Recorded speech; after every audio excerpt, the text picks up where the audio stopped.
ও মায়ার নবী আমার, আমি ভালো করেই জানি আমার সন্তানটা যুদ্ধের ময়দানে জিহাদ করতে পারবে না, তবে পয়গম্বর কত মহিলারা এই জিহাদের জন্য কত কিছুই না দিল। ও পয়গম্বর, কত মহিলা নাকের দুল, কত মহিলা এরকম ভাবে নাকের ফুল, কানের দুল, গলার হার, কত কিছুই না যাদের কাছে যা আছে টাকা পয়সা স্বর্ণ সব কিছুই দিয়েছে। আমি একজন গরিব মহিলা, জিহাদের ময়দানে যাবেন, আমি তো কিছুই দিতে পারলাম না। আমার একটা স্বামী ছিল, সেটাও তো জিহাদের ময়দানে শহীদ হয়ে গেছে। আমার সন্তান, সেটাও জিহাদের ময়দানে শহীদ হয়ে গেছে। এই জিহাদের ময়দানে আমি আপনাকে কি দিব? এই জন্য ছোট্ট আমার বাচ্চাটা আছে, এটাই আমি আপনাকে দিয়ে দিলাম। ও পয়গম্বর, ওই কাফের বেঈমানের দল যখন আপনার দিকে বল্লম নিক্ষেপ করবে, যখন আপনার দিকে তীর নিক্ষেপ করবে, সমস্ত তীরের আঘাত, সমস্ত বল্লমের আঘাত আমার এই ছেলেটার গায়ের মধ্যে লেগে আমার ছেলেটা যেন দুনিয়া থেকে শহীদ হয়ে যায়। ও পয়গম্বর, আমি কিয়ামতের ময়দানে যেন শহীদের মা হিসাবে দাঁড়াইতে পারি। আমি জিহাদের জন্য আজকে আমার সন্তানটাকে কোরবান করে দিয়ে দিলাম। একটু জোরে বলা যায় না সুবহানাল্লাহ? হযরত ওসমানকে ডাক দিয়া বলে, উসমান, জিহাদের জন্য আজকে তুমি কি নিয়ে আসছো? হযরত ওসমান ডাক দিয়া বলে, পয়গম্বর, একটা মোটা অংশ আমি জিহাদের ময়দানের জন্য আজকে আমি দিয়ে দিলাম। হযরত আলীর দিকে তাকায়, হযরত আলী রাদিয়াল্লাহু তাআলা আনহু তিনিও মোটা একটা অংশ জিহাদের ময়দানের দিকে দিয়ে জিহাদের ময়দানের জন্য দিলেন। ও পর্দার অন্তরালের মা, এলাকার যুবক ভাই, বৃদ্ধ বাবাজিরা, দিলটাকে একটু নরম করে দাও। হযরত ওমর রাদিয়াল্লাহু তাআলা আনহু চিন্তা করলেন, সব সময় তো আবু বকর আমার আগে থাকে, আজকে আমি আবু বকরের আগে থাকবো, কারণ এমন কোনো আমল নাই যে আবু বকরের আগে আমি যাইতে পারছি। বলেন সুবহানাল্লাহ। হযরত আবু বকর সব সময় আমলের দিক থেকে আমার আগে, আজকে আবু বকরের চাইতে আমি বেশি টাকা দান করব, আর আমি আবু বকরের চাইতে আজকে বেশি সওয়াবের ভাগে হয়ে যাব। হযরত ওমর দেরি না করিয়া সঙ্গে সঙ্গে বাড়ির দিকেও মুসলমান চলে গেলেন। সমস্ত সম্পদগুলো হযরত ওমর দুইটা ভাগ করার পর একটা ভাগ রাখলেন, আর একটা ভাগ পয়গম্বরের কাছে নিয়ে আসলেন, অনেক বড় একটা অংশ। হযরত ওমর মনে মনে আজকে অনেক খুশি, কারণ হযরত ওমর জানে এই মুহূর্তে আবু বকরের কাছে সে পরিমাণ টাকা পয়সা নাই। আজকে আমি বেশি টাকা পয়সা দিয়ে আবু বকরের চাইতে বেশি সওয়াবের ভাগীদার হয়ে যাব। হযরত ওমর প্রত্যেকটা করে প্রত্যেকটা ভাগ আমার মায়ার নবীর কাছে নিয়ে চলে আসলেন। আমার মায়ার নবী ডাক দিয়া বলে, ও ভাই ওমর, তুমি এই জিহাদের জন্য আজকে কি নিয়ে আসছো? হযরত ওমর বলে, ইয়া রাসূলুল্লাহ, আমার সমস্ত সম্পদগুলোকে দুইটা ভাগ করে একটা ভাগ আমি বাড়ির জন্য রেখে আর একটা ভাগ আমি আল্লাহ রাস্তার দেওয়ার জন্য নিয়ে আসছি। একটু জোরে বলা যায় না সুবহানাল্লাহ? সাল্লাল্লাহু আলাইহি ওয়াসাল্লামের পিছনে নামাজ পড়েছিল মুনাফিক আব্দুল্লাহ ইবনে উবাই ইবনে সুলুল। রাসূল করিম সাল্লাল্লাহু আলাইহি ওয়াসাল্লামের পিছনে নামাজ পড়েছে, আবার রাসূলের বিরুদ্ধাচরণও গোপনে গোপনে করেছে। কথা বলেন ঠিক কিনা?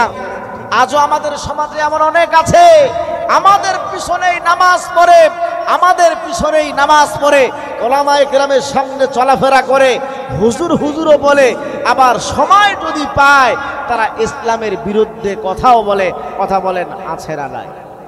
আমার ভাইরা, কথা বুঝতে হবে, মুনাফিক মারাত্মকেরা। এজন্যই তো আল্লাহ বলেছে, ইন্নাল মুনাফিকিনা ফি দারকিল আসফালি মিনান নার। মুনাফিকের স্থান হলো সবচাইতে নিম্নে জাহান্নামের। উপরে তো আর অনেক স্তর আছে, জাহান্নামের অনেকগুলি স্তর আছে, এই স্তরের মধ্যে সবচাইতে নিম্নমানের যে স্তরটা, সেটাই হলো মুনাফিকের স্তর। একটু জোরে বলেন নাউজুবিল্লাহ। এই আব্দুল্লাহ ইবনে উবাই ইবনে সুলুল যখন সে ইন্তেকাল করলো, আব্দুল্লাহ ইবনে উবাই ইবনে সুলুল তার ছেলেটা ছিল সাচ্চা ইমানদার, বাবা ছিল সাচ্চা একবারে কাট্টা মুনাফিক, কিন্তু ছেলেটা সাচ্চা ইমানদার ছিল। আব্দুল্লাহ ইবনে উবাই ইবনে সুলুলের ছেলে রাসূল করিম সাল্লাল্লাহু আলাইহি ওয়াসাল্লামের কাছে আসলেন। আসার পরে বলতেছে, ইয়া রাসূলুল্লাহ, আমার বাবা তো ইন্তেকাল করেছে, এজন্য আপনি যদি কিছু মনে না করেন, ইয়া রাসূলুল্লাহ কিছু যদি আপনি মনে না করেন, ওগো রাসূল আপনি আমার বাবার জন্য জানাজাটা আপনি করাবেন। রাসূল বললেন, ঠিক আছে, তোমার বাবার জানাজা আমি করাবো। হযরত ওমর সঙ্গে সঙ্গে পেছন থেকে টান দিয়েছে। ইয়া রাসূলুল্লাহ আপনি ভালো করেই জানেন আব্দুল্লাহ ইবনে উবাই সে হলো মুনাফিক, মুনাফিকের সর্দার। আপনি রাসূল হয়ে কখনো মুনাফিকের জানাজার ইমামতি করতে পারেন না। রাসূলের দিলটা ছিল তো অত্যন্ত মায়ার, উনি উম্মতকে অনেক মহব্বত করতেন, উম্মতকে অনেক ভালোবাসতেন। রাসূল করিম সাল্লাল্লাহু আলাইহি সাল্লাম সব সময় উম্মতের ফিকিরেই ব্যস্ত থাকতেন। সুবহানাল্লাহ, একটু জোরে বলেন। আমার ভাইরা, সেই রাসূল করিম সাল্লাল্লাহু আলাইহি সাল্লামের কাছে আব্দুল্লাহ ইবনে উবাই ইবনে সুলুলের ছেলে চলে আসলো, এই মুনাফিকের ছেলে চলে আসলো, কিন্তু ছেলেটা ছিল সাচ্চা ঈমানদার। রাসূল করিম সাল্লাল্লাহু আলাইহি ওয়াসাল্লামকে ডাক দিয়ে বলে, ইয়া রাসূলুল্লাহ, আমার বাবা ইন্তেকাল করেছে, ওগো রাসূল আপনি যদি আপনার একটা জামা যদি আমার বাবার জন্য আপনি দেন, আপনার ওই চাদরটা আমার বাবাকে দিয়ে যদি দাফন করায়, আশা করা যায় যেই চাদর আপনার গায়ের মধ্যে লেগেছে ওই চাদর দিয়ে আমার বাবার যদি দাফন করা হয়, তাহলে আমার বাবার কবরের মধ্যে কোনো আযাব হবে না। আল্লাহর পয়গম্বর ডাক দিয়া বলে, ঠিক আছে, যাও, তোমাকে তোমার বাবার জন্য আমি একটা চাদর দিয়া দিব। ও মুসলমান ইমানদার আল্লাহর গোলাম, এ পর্দার অন্তরালের মা, মাইকের আওয়াজ যাদের কান পর্যন্ত যায়, বাবা কথাগুলা দিলের কান দিয়া বোঝার চেষ্টা করো। দেখো অবস্থাটা কি হয়ে গেল ভাই। আল্লাহর পয়গম্বর মুহাম্মদুর রাসূলুল্লাহ সাল্লাল্লাহু আলাইহি ওয়াসাল্লাম নিজেই এই আব্দুল্লাহ ইবনে উবাই ইবনে সুলুলের জানাজা নামাজ পড়াইলেন। আল্লাহর পয়গম্বরের চাদরটা দিয়া তার দাফন কাফন করাইলেন। এরপরে আব্দুল্লাহ ইবনে উবাই ইবনে সুলুলের ছেলে পয়গম্বরকে বলে, ইয়া রাসূলুল্লাহ আপনি যদি কিছু মনে না করেন, তাহলে আমার বাবাকে আপনি নিজেই কবরের মধ্যে নামাবেন। আব্দুল্লাহ ইবনে উবাইয়ের ছেলে মনে করেছিল, আল্লাহর পয়গম্বর যদি আমার বাবাকে কবরের মধ্যে নামায়, আমার পয়গম্বরের কবরে মাটি যদি আমার পয়গম্বরের শরীর যদি কবরের মাটির মধ্যে লাগে, তাহলে কবরের মাটি কখনো আমার বাবাকে চাপ দিবে না। এই আশা নিয়ে পয়গম্বরের কাছে সে আবেদন করল। আল্লাহর পয়গম্বর মুহাম্মদুর রাসূলুল্লাহর কি দয়া আর কি মায়া। পয়গম্বর বলে, ঠিক আছে, তোমার বাবাকে আমি নিজেই কবরের মধ্যে নেমে দাফন করব। ও মুসলমান ইমানদার আল্লাহর গোলাম, ও পর্দার অন্তরালের মা, মাইকের আওয়াজ যাদের কান পর্যন্ত যায়, বাবা সবাইকে বলি কথাগুলা দিলের কান দিয়া বোঝার চেষ্টা করো রে বাবা। ও মুসলমান ইমানদার আল্লাহর গোলাম, আল্লাহর পয়গম্বর যখন আব্দুল্লাহ ইবনে উবাই ইবনে সুলুলকে কবরের মধ্যে নামাইলেন, নামার পরে পয়গম্বর যখন উঠলেন, পয়গম্বর মনে করেছিল আমার মাটি কবরের মধ্যে লেগেছে, সুতরাং আব্দুল্লাহর কবরের মধ্যে কোনো এরকম শাস্তি হবে না। আল্লাহ পাক জিবরাইলকে ডাক দিয়া বলে, জিবরাইল যাও, আমার পয়গম্বরকে খবরটা জানায়া দাও। এ জিবরাইল, ও পয়গম্বর আপনি যেই ভুলে করেছেন আর জীবনের মধ্যে এমন ভুল আর আপনি করবেন না। কোন মুনাফিকের জানাজা আপনি করাতে পারেন না। ও পয়গম্বর আপনি কাফন দাফন করেছেন, জানাজা নামাজও পড়িয়েছেন, আপনার চাদরটা ওই মুনাফিককে দিয়েছেন। ও পয়গম্বর তারপরেও কোনো কাজ হবে না, কারণ এ যে পরিমাণ ইসলামের এরকম ভাবে বিরুদ্ধাচরণ করেছে, এই মুনাফিক যেই পরিমাণ ইসলামের ক্ষতি করেছে, আমি আল্লাহ পাক রব্বুল আলামিন, আপনি নবী যদিও তার দাফন কাফন করিয়েছেন, জানাজা নামাজ পড়িয়েছেন, তারপরেও আমি আল্লাহ এই মুনাফিককে মাফ করব না। জোরে বলেন নাউযুবিল্লাহ। ও মুসলমান ইমানদার আল্লাহর গোলাম, এই জন্য মুনাফিক সবচাইতে বড় মারাত্মক। ও মুসলমান ইমানদার আল্লাহর গোলাম, আমার মায়ার নবী মুহাম্মদুর রাসূলুল্লাহ সাল্লাল্লাহু আলাইহি ওয়াসাল্লাম যখন এই তবুকের ময়দানের মধ্যে যাওয়ার জন্য প্রস্তুতি গ্রহণ করছিলেন, ওই সময় সাহাবায়ে কেরাম রাদিয়াল্লাহু তাআলা আনহুমদেরকে এলান করেছিলেন। আল্লাহর পয়গম্বর সাহাবায়ে কেরামকে বলে, সাহাবায়ে কেরামের দল, ওই তবুকের ময়দানে রোমদের বিরুদ্ধে আমাদেরকে যুদ্ধ করতে হবে। এই জন্য তোমাদের কাছে যাদের কাছে যা আছে তোমরা সবাই সবগুলা নিয়ে আসো, আল্লাহ রাস্তায় তোমরা দান করতে থাকো। একজন মহিলা আমার মায়ার নবী মুহাম্মদুর রাসূলুল্লাহর কাছে ছোট্ট একটা বাচ্চা নিয়ে চলে আসছে। এ পর্দার অন্তরালের মা, মাইকের আওয়াজ যাদের কান পর্যন্ত যায় সবাইকে বলি, মা কথাগুলা দিলের কান দিয়া বোঝার চেষ্টা করো। আরে মা, দেখেন ওই সাহাবিয়ার ইমানের অবস্থাটা কেমন। ও মুসলমান ইমানদার আল্লাহর গোলাম, আজকে মেয়েদের সমাজের মধ্যে এমন অবস্থা, বলে মেয়েরা যদি ভালো হয়ে যাইতো, মা যদি ভালো হয়ে যাইতো, আল্লাহ পাক রব্বুল আলামিন মায়েদের পেট থেকে, ভালো মায়ের পেট থেকে ভালো ভালো সন্তানদেরকে দুনিয়ার মধ্যে পাঠাইতেন। কথা বলেন ঠিক কিনা? এ মুসলমান, দুনিয়ার মধ্যে যত আল্লাহ তাআলা ওলিয়া উলিয়াদেরকে পাঠিয়েছেন সবাইকে ভালো মায়ের পেট থেকেই তো পাঠিয়েছেন। কথা বলেন ঠিক কিনা? গাছ যদি ভালো হয় ফল তো ভালো হবে, গাছ যদি খারাপ হয় ফল তো খারাপই হবে। মা যদি ভালো হয় মায়ের পেট থেকে তো ভালো সন্তানই আসবে। ওই আমার ওস্তাদে মহতারম আল্লামা শাহ আহমদ শফি রহমতুল্লাহ আলাইহির মা কত দামি মা, এর পর্দার অন্তরালের মা। ওই আমার ওস্তাদ জুনাইদ বাবু নগরী রহমতুল্লাহ আলাইহির মা কত দামি মা। ওই আল্লামা দিলওয়ার হোসাইন সাইদি রহমতুল্লাহ আলাইহির মা কত দামি মা। ওই খাজা মাইনুদ্দিন চিশতি আজমিরির মা কত দামি মা। খাজা মাইনুদ্দিন চিশতি আজমিরি তার মাকে ডাক দিয়া বলে, গো মা, আমি খাজা মাইনুদ্দিন যখন হিন্দুস্তান সফর করলাম, এক সফরের মধ্যে 90,000 হিন্দু কালেমা পড়ে মুসলমান হয়ে গেল। একটু জোরে বলা যায় না সুবহানাল্লাহ? মাইনুদ্দিনের মা ডাক দিয়া বলে, সন্তান মাইনুদ্দিন, বেটা এটা তোর কারণে হয় না, এ বেটা এটা আমি তোর মায়ের কারণে হয়েছে রে বাবা। হযরত মাইনুদ্দিন ডাক দিয়া বলে, মা তোমার দ্বারা কেমনে হলো একটু আমারে জানায়া দাও। ওই মাইনুদ্দিনের মা ডাক দিয়া বলে, সন্তান, এরে বাবা তুই যখন আমার গর্ভের মধ্যে আসছ, আমি মা রাত্রিবেলা ঘুমাই নাই, বাড়ির সমস্ত সদস্যগুলা ঘুমাই, কিন্তু আমি তোর মা বেটা ঘুমাই নাই। আমি তোর মা রাত্রিবেলা জেগে জেগে মালিকের দরবারে তাহাজ্জুদ নামাজ পড়ে পড়ে আল্লাহর কাছে ডাক দিয়া বলতাম, রে আল্লাহ, আল্লাহ তুমি আমার পেটের মধ্যে এমন একটা সন্তান দিয়েছো রে আল্লাহ, আমার সন্তানটা যেন জামানার বড় ওলি হয়, আমার সন্তানটা যেন জামানার বড় আলেম হয়। হে বেটা মাইনুদ্দিন, আমি মা রাত্রিবেলা ঘুমাই নাই, বাড়ির সমস্ত ফ্যামিলির সদস্যগুলা ঘুমায়, কিন্তু আমি মা মালিকের দরবারে বেটা তোর জন্য শুধু কান্নাকাটি করেছি, তোর জন্য শুধু আল্লাহর কাছে দোয়া করেছি। আমি মায়ের দোয়া আল্লাহর দরবারে কবুল হয়ে গেছে। একটু জোরে বলা যায় না সুবহানাল্লাহ? এ ধামরাইয়ের পর্দার অন্তরালের মা,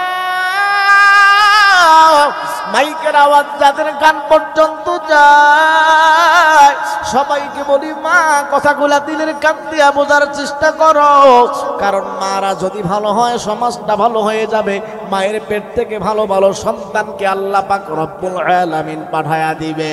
ও মুসলমান ইমানদার আল্লাহর গোলাম, একটা সমাজের মধ্যে, একটা ফ্যামিলির মধ্যে মহিলা মানুষ যদি ভালো হয়, ওই একটা পুরুষ যদি নামাজি নাও থাকে, মহিলা যদি নামাজি হয়, তাহলে পুরুষ নামাজ না পড়লেও ওই মহিলা পুরুষকে নামাজিওয়ালা বানায়া দেয়। কথা বলেন ঠিক কিনা? ও মুসলমান ইমানদার আল্লাহর গোলাম, এ পর্দার অন্তরালের মা, কথাগুলা দিনের কান দিয়া বুঝো। ওই হযরত ওমর ফারুকের কথা আমি আপনাদেরকে বলি। আমি তো এক পর্যায়ে সময়ের শেষের দিকে চলে আসছি। হযরত ওমর ফারুক রাদিয়াল্লাহু তাআলা আনহু রাস্তা দিয়া পথ চলতেছে। হযরত ওমর, আমাদের বর্তমান লিডাররা যেমন, বর্তমান নেতারা যেমন, হযরত ওমর ফারুক তো এমন নেতা ছিলেন না।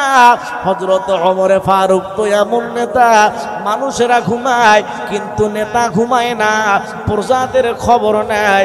একটু চিৎকার দিয়া বলেন না সুবহানাল্লাহ। ও মুসলমান ইমানদার আল্লাহর গোলাম, হযরত ওমর ফারুক রাদিয়াল্লাহু তাআলা আনহু পথ চলতেছে।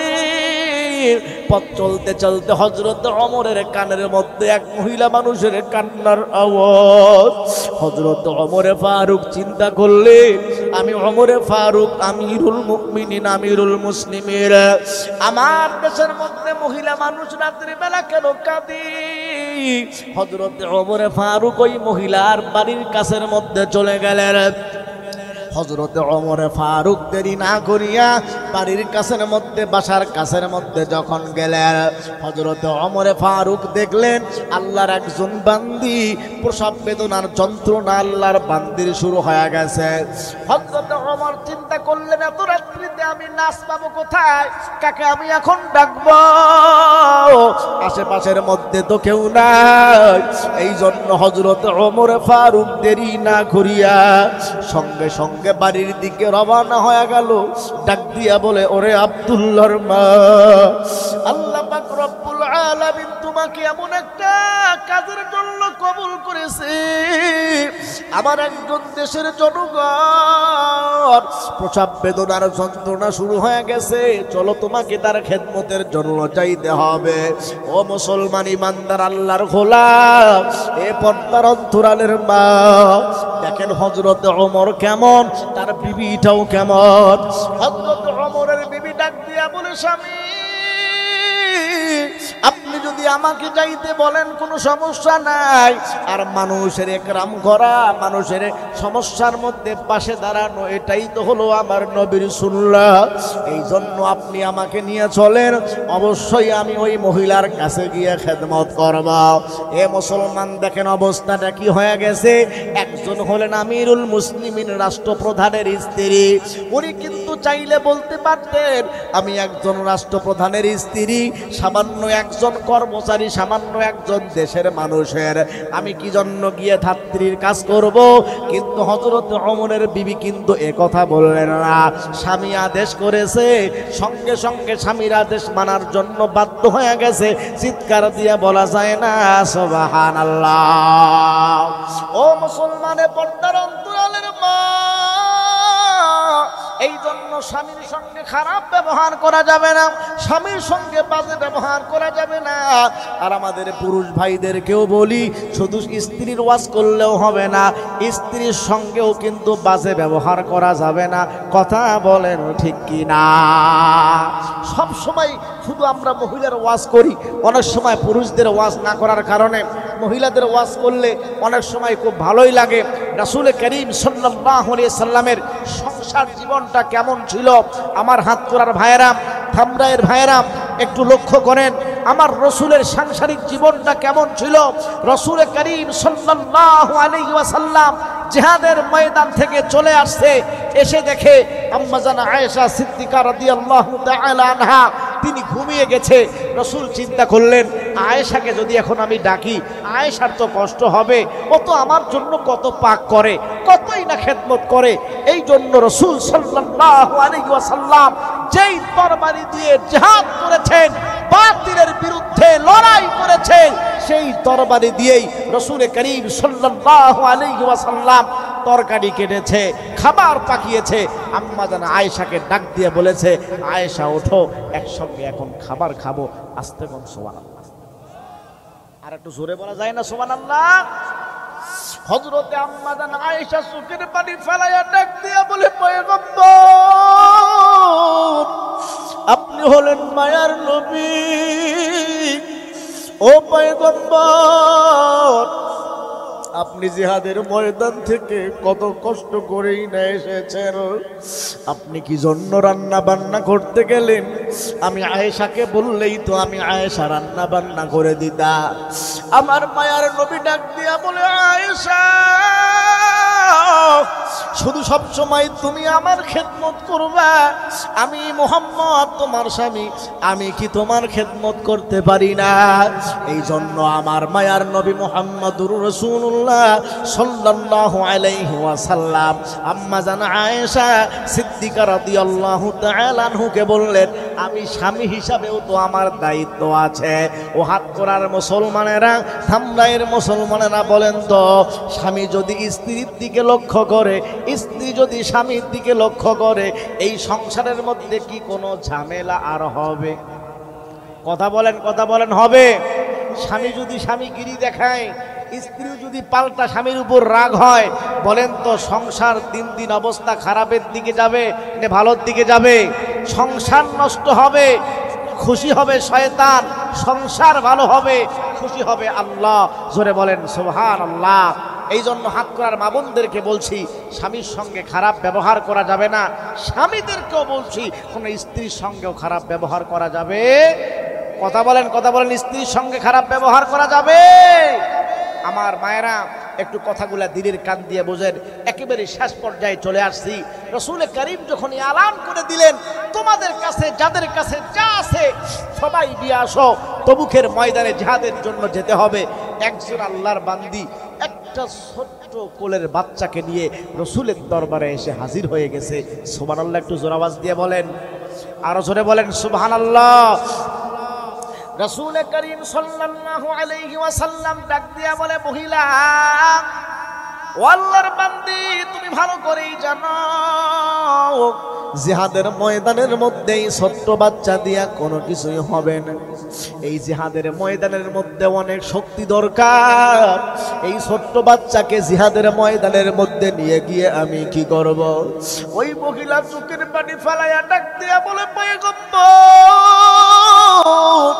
ও মায়ার নবী আমার, আমি ভালো করেই জানি আমার সন্তানটা যুদ্ধের ময়দানে জিহাদ করতে পারবে না। তবে পয়গম্বর, কত মহিলারা এই জিহাদের জন্য কত কিছুই না দিল। ও পয়গম্বর, কত মহিলা নাকের দুল, কত মহিলা এরকম ভাবে নাকের ফুল, কানের দুল, গলার হার, কত কিছুই না, যাদের কাছে যা আছে টাকা পয়সা স্বর্ণ সব কিছুই দিয়েছে। আমি একজন গরিব মহিলা, জিহাদের ময়দানে যাবেন, আমি তো কিছুই দিতে পারলাম না। আমার একটা স্বামী ছিল, সেটাও তো জিহাদের ময়দানে শহীদ হয়ে গেছে। আমার সন্তান, সেটাও জিহাদের ময়দানে শহীদ হয়ে গেছে। এই জিহাদের ময়দানে আমি আপনাকে কি দিব? এই জন্য ছোট্ট আমার বাচ্চাটা আছে, এটাই আমি আপনাকে দিয়ে দিলাম। ও পয়গম্বর, ওই কাফের বেঈমানের দল যখন আপনার দিকে বল্লম নিক্ষেপ করবে, যখন আপনার দিকে তীর নিক্ষেপ করবে, সমস্ত তীরের আঘাত, সমস্ত বল্লমের আঘাত আমার এই ছেলেটার গায়ের মধ্যে লেগে আমার ছেলেটা যেন দুনিয়া থেকে শহীদ হয়ে যায়। ও পয়গম্বর, আমি কিয়ামতের ময়দানে যেন শহীদের মা হিসাবে দাঁড়াইতে পারি। আমি জিহাদের জন্য আজকে আমার সন্তানটাকেই কোরবান করে দিয়ে দিলাম। একটু জোরে বলা যায় না সুবহানাল্লাহ? হযরত ওসমানকে ডাক দিয়া বলে, উসমান, জিহাদের জন্য আজকে তুমি কি নিয়ে আসছো? হযরত ওসমান ডাক দিয়া বলে, পয়গম্বর, একটা মোটা অংশ আমি জিহাদের ময়দানের জন্য আজকে আমি দিয়ে দিলাম। হযরত আলীর দিকে তাকায়, হযরত আলী রাদিয়াল্লাহু তাআলা আনহু তিনিও মোটা একটা অংশ জিহাদের ময়দানের দিকে দিয়ে জিহাদের ময়দানের জন্য দিলেন। ও পর্দার অন্তরালের মা, এলাকার যুবক ভাই বৃদ্ধ বাবাজিরা, দিলটাকে একটু নরম করে দাও। হযরত ওমর রাদিয়াল্লাহু তাআলা আনহু চিন্তা করলেন, সব সময় তো আবু বকর আমার আগে থাকে, আজকে আমি আবু বকরের আগে থাকবো, কারণ এমন কোনো আমল নাই যে আবু বকরের আগে আমি যাইতে পারছি। বলেন সুবহানাল্লাহ।